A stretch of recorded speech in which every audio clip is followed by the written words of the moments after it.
સુરત શહેર કોંગ્રેસ લઘુમતી વિભાગ દ્વારા આજરોજ સુરત ખાતે સંગઠન સૂજન અભિયાન અંતર્ગત એક ભવ્ય કાર્યક્રમનું આયોજન કરવામાં આવ્યું હતું।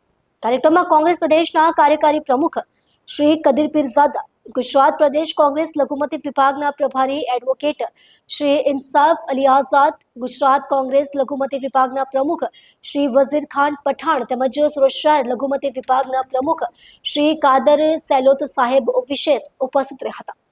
આ પ્રસંગે મોટી સંખ્યામાં કોંગ્રેસના કાર્યકરો અને આગેવાનો હાજર રહ્યા હતા। કાર્યક્રમનો મુખ્ય હેતુ સંગઠનને વધુ મજબૂત બનાવવાનો અને તળિયાના કાર્યકરોને સક્રિય કરવાની દિશામાં મહત્વપૂર્ણ ચર્ચા અને નિર્ણય લેવાયા હતા।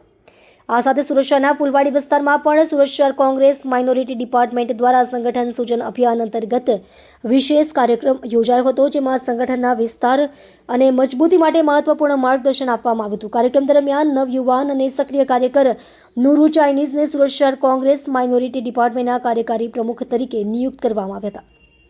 તેમને નવી જવાબદારી સોંપવામાં આવતા હાજર તમામ નેતાઓ અને કાર્યકરો દ્વારા અભિનંદન પાઠવવામાં આવ્યા હતા। નવનિયુક્ત પદાધિકારીઓને શુભેચ્છાઓ પાઠવીને કોંગ્રેસના નેતાઓએ સંગઠનને વધુ મજબૂત બનાવી લોકોના પ્રશ્નો માટે સક્રિય રીતે કાર્ય કરવાની અપીલ કરી હતી।